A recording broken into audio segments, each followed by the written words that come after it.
नमस्कार। आज हम एक हालिया फिल्म इंद्र की रिलीज के बाद आई एक समीक्षा पर थोड़ी गहराई से नजर डाल रहे हैं। नमस्कार। हाँ, इंद्र, इसके बारे में सुना है मैंने। हमारे पास इसके लिए सिनेमा एक्सप्रेस में प्रकाशित एक विश्लेषण है जिसका शीर्षक ही काफी कुछ कह देता है। Indira movie review, interesting ideas meet joyless execution. Interesting ideas meet joyless execution. मतलब दिलचस्प विचार पर फीकी प्रस्तुति। बिल्कुल। तो आज हमारी कोशिश यही समझने की रहेगी कि आखिर क्यों समीक्षक को लगा कि इस फिल्म में पोटेंशियल तो था, मगर वो पर्दे पर ठीक से उतर नहीं पाया। हाँ, मतलब रिव्यू के हिसाब से क्या अच्छा था, क्या बुरा, कहाँ चूक हुई। सही। और इस रिव्यू के मुताबिक फिल्म कहाँ चमकती है और कहाँ मात खा जाती है। अच्छा, ये एक थ्रिलर रिवेंज ड्रामा जॉनर की फिल्म है। Okay, thriller. और इसे 5 में से 2.5 की रेटिंग मिली है, तो मतलब एक अंदाजा हमें वहां से भी लग जाता है। हाँ, 2.5 तो मतलब एवरेज ही हुआ। तो हम इस विश्लेषण के जरिए ये देखने की कोशिश करेंगे कि कहानी की परतें कैसे बिछाई गईं, किरदार कैसे घड़े गए, और आखिरकार वो कौन सी बातें थीं जो समीक्षक के अनुसार काम नहीं कर पाईं। बिल्कुल। जबकि कुछ पहलू दिलचस्प भी लगे होंगे शायद। ठीक है, तो चलिए इस पड़ताल को शुरू करते हैं। शुरुआत वहीं से करते हैं जहां रिव्यू भी कुछ पॉजिटिविटी दिखाता है। फिल्म की ओपनिंग, अच्छा। शुरुआत अच्छी थी। हाँ, कहा गया है कि शुरुआत दमदार है। एक परेशान पुलिस वाला है इंद्र, जो सस्पेंशन झेल रहा है। आसपास के लोग उससे कटे कटे से हैं। बैकग्राउंड में तेज संगीत, तेज कट्स एक बेचैनी का माहौल बनाते हैं। नायक का डर और उत्तेजना महसूस होती है। एक रहस्य का ताना बाना बुना जाता है। हाँ, ये तो क्लासिक थ्रिलर ओपनिंग लगती है, एक टेंशन क्रिएट करना शुरू से ही। बिल्कुल। तो ऐसा क्या खास था इस शुरुआत में जिसने समीक्षक का ध्यान खींचा, है ना?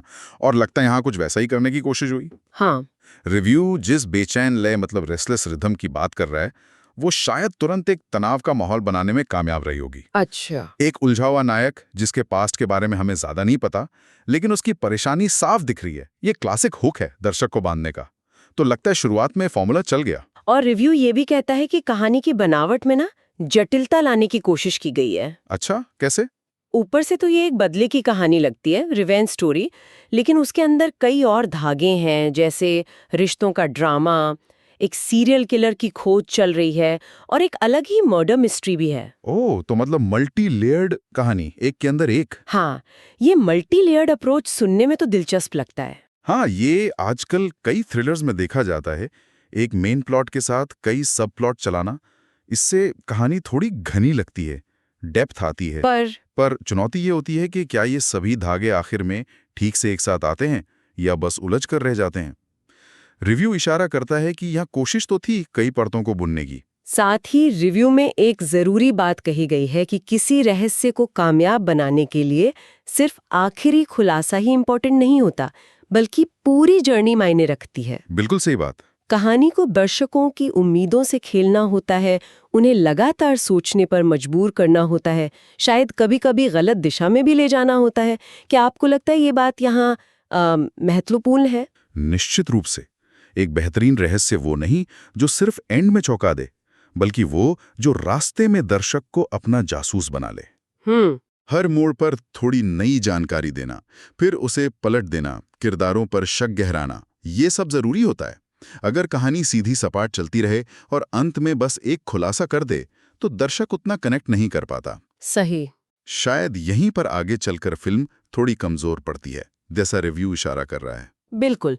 और यहीं से हम फिल्म की उन कमजोरियों पर आते हैं जिनका जिक्र रिव्यू में काफी जोर देकर किया गया है। हाँ, बताइए। पहला बड़ा मुद्दा उठाया गया है सुनील द्वारा निभाए गए सीरियल किलर के किरदार पर। अच्छा, सुनील। ओके। रिव्यू उसे लाउड यानी जरूरत से ज्यादा चीखने चिल्लाने वाला, विचित्र और लगभग कार्टून जैसा बताता है। ओह, कार्टून जैसा? ये तो नेगेटिव हुआ। हाँ, ये किरदार ध्यान खींचने के बजाय ध्यान भटकाने वाला लगता है और इसे उभारने के लिए फ्लैशी कैमरा वर्क और तेज संगीत का इस्तेमाल किया गया है। हाँ। ये थोड़ा अजीब लगता है क्योंकि अक्सर थ्रिलर्स में विलेंस को यादगार बनाने के लिए थोड़ा बढ़ा चढ़ाकर दिखाया जाता है ना? यहाँ ऐसा क्या अलग था कि समीक्षक को ये इतना खटका? ये दिलचस्प सवाल है। शायद मुद्दा सिर्फ बढ़ा चढ़ाकर दिखाने का नहीं, बल्कि किस तरह से दिखाया गया उसका है। मतलब?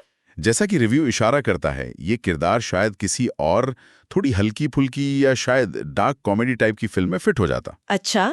लेकिन इंद्र जैसी गंभीर रिवेंज थ्रिलर के माहौल में ये अचानक से एक अलग ही नोट पे चला जाता है। ये फिल्म के मूड को तोड़ता है, उसे गहरा करने के बजाय। हाँ, ये बात तो है, टोन मैच नहीं हुआ शायद। बिल्कुल। तो ये सवाल उठता है, क्या ये जानबूझकर दर्शकों को कंफ्यूज करने की कोशिश थी जो फेल हो गई, या सिर्फ एक मिसकैलकुलेटेड क्रिएटिव चॉइस थी?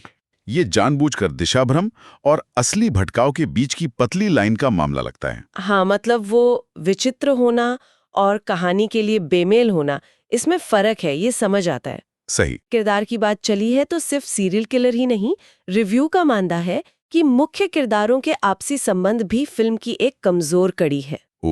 इंद्र, जो मेन कैरेक्टर है, वसंत रवि ने निभाया है, और उसकी पत्नी महरीन पीरजादा, उनका रिश्ता कहानी की इमोशनल बैकबोन होना चाहिए था, है ना? बिल्कुल। थ्रिलर में भी इमोशनल कोर जरूरी है, खासकर जब कहानी इस बात पर टिकी है कि कैसे कुछ घटनाएं उनके रिश्ते को अफेक्ट करती हैं। लेकिन रिव्यू कहता है कि रोमांस है, पर उसमें कोई चिंगारी नहीं, कोई केमिस्ट्री महसूस नहीं होती।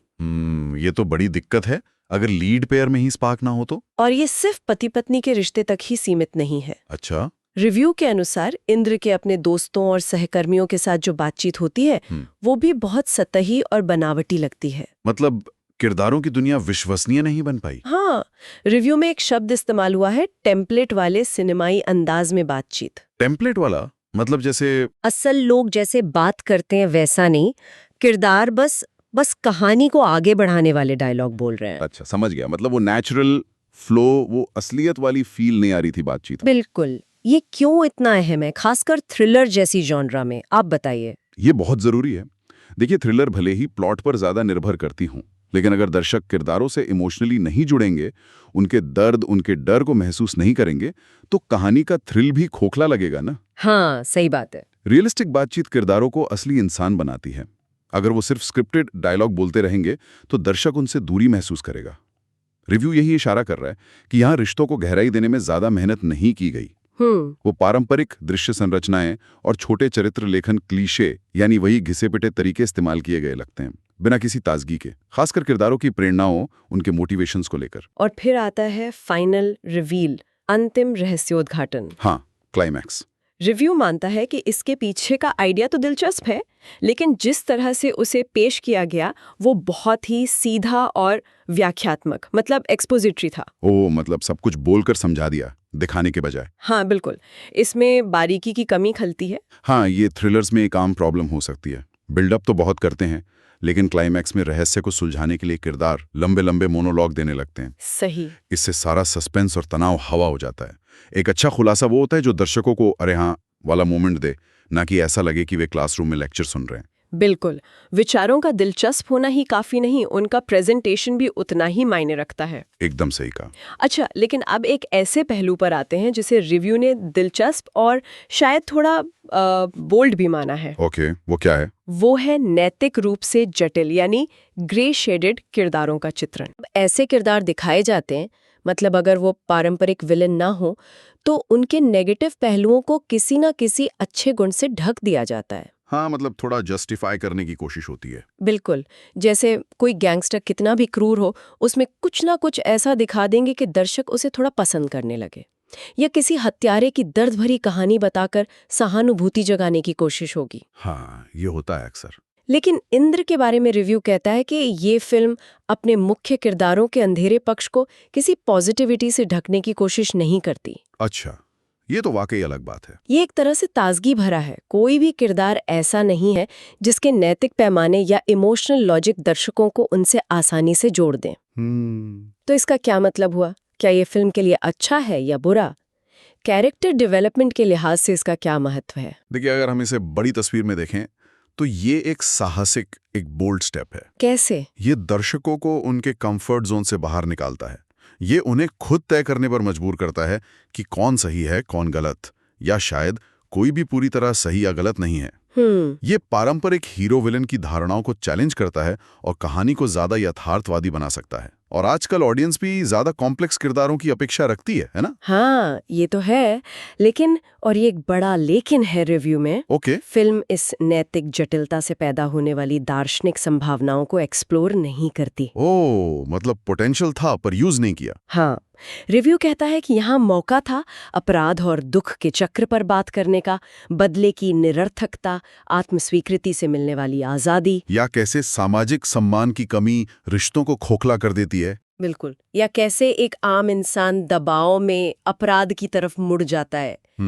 इन सब गहरे सवालों पर सोचने का मौका था, लेकिन फिल्म ने ये मौका गवा दिया। बिल्कुल, ये वो चूका हुआ अवसर है जिसका जिक्र रिव्यू में है। फिल्म ने एक कॉम्प्लेक्स मॉरल ग्राउंड तो तैयार किया, लेकिन फिर उस पर सिर्फ एक सतही थ्रिलर की इमारत खड़ी कर दी। ये उन गहराइयों में नहीं उतरी जो इसे एक यादगार फिल्म बना सकती थी। ये सिर्फ क्या हुआ पर फोकस रही, क्यों हुआ या इसका क्या मतलब है पर नहीं। हाँ। कहानी अपराध की प्रकृति, दुख के असर या सामाजिक दबावों पर कमेंट्री कर सकती थी, लेकिन उसने ऐसा नहीं किया, बस थ्रिलर एलिमेंट्स पर फोकस रखा। और इसका असर शायद एक्टिंग पर भी पड़ा। रिव्यू में परफॉर्मेंसेस की आलोचना भी है। अच्छा, एक्टिंग कैसी थी? कहा गया है कि वो लाउड और तीव्र, इंटेंस तो हैं, लेकिन उनमें मनोवैज्ञानिक गहराई की कमी है। मतलब इंटेंसिटी है, डेप्थ नहीं। हाँ, एक दिलचस्प लाइन है, ऐसा लगता है जैसे उन्हें सिनेमाई ज्ञान के पुस्तकालय से निकाला गया हो, ना कि पात्रों के अपने मनोवैज्ञानिक समझ से उपजा हो। वाह, ये तो तगड़ा कमेंट है। इसका क्या मतलब निकाला जाए? मतलब समझाएंगे आप? मेरे ख्याल से इसका मतलब ये है कि एक्टर शायद बहुत जोर शोर से भावनाएं दिखा रहे हैं, गुस्सा, डर, बेचैनी, लेकिन वो भावनाएं किरदार की अंदरूनी दुनिया से जुड़ी हुई महसूस नहीं होती। अच्छा। वो किरदार की अपनी निजी सच्चाई से निकली हुई नहीं लगती। वो ज्यादातर बाहरी प्रदर्शन लगती हैं, जो हमने पहले कई फिल्मों में देखे हैं। मतलब एक तरह का स्टीरियोटिपिकल अभिनय। हाँ, कह सकते हैं। ये गुस्सा या डर का एक स्टैंडर्ड फिल्मी वर्जन लगता है, न कि उस स्पेसिफिक किरदार का अपना व्यक्तिगत गुस्सा या डर।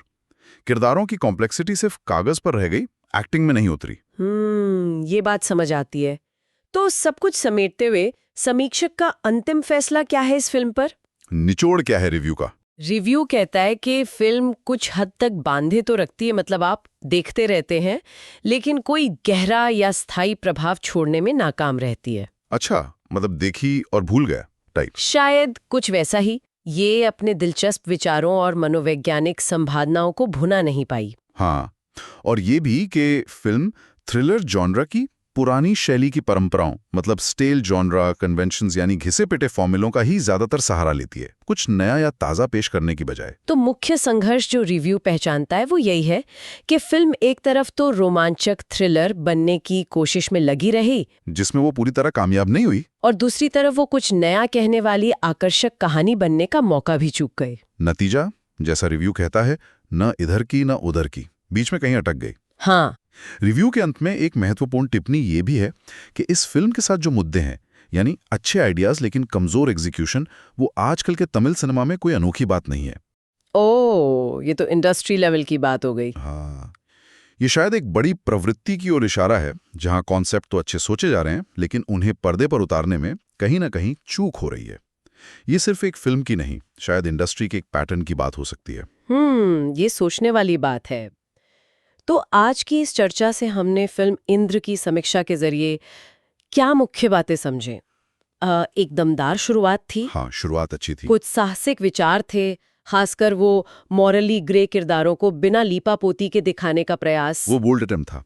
लेकिन फिर कहानी लड़खड़ा गई, कमजोर एग्जीक्यूशन, किरदारों के बीच फीके रिश्ते। वो सीरियल किलर वाला किरदार भी पटरी से उतरा हुआ लगा। हाँ, और सबसे अहम, उन गहरे विषयगत मुद्दों को न छूना जिनकी संभावना कहानी में साफ दिख रही थी। सही। इन सब ने मिलकर फिल्म को उसकी पूरी क्षमता तक पहुंचने से रोक दिया। कम से कम इस समीक्षक के नजरिए से तो यही लगता है। बिल्कुल। और इस पूरी चर्चा के आधार पर श्रोताओं के लिए एक विचार छोड़ जाते हैं, जो सीधे तौर पर इसी रिव्यू से उठता है। हाँ। रिव्यू इस बात पर निराशा जताता है कि फिल्म ने नैतिक रूप से जटिल स्थितियां तो बनाई, लेकिन ये नहीं खोजा कि किरदार ऐसा क्यों कर रहे हैं, या उनके कामों के, खासकर अपराध और बदले के गहरे परिणाम क्या होते हैं। तो सोचने वाली बात यह है, किसी थ्रिलर कहानी में सिर्फ क्या हुआ ये दिखाने से ज्यादा किरदारों के क्यों को खोजना कितना जरूरी है। ये बहुत अच्छा सवाल है। क्या सिर्फ प्लॉट के उतार चढ़ाव और रहस्य पर ध्यान देना कहानी के साथ गहरे भावनात्मक या बौद्धिक जुड़ाव के संभावना को कम कर देता है? कब कहानी सिर्फ घटनाओं का एक सिलसिला बनकर रह जाती है, और कब वो हमारे मन पर एक गहरी छाप छोड़ जाती है? ये सोचने लायक बात है।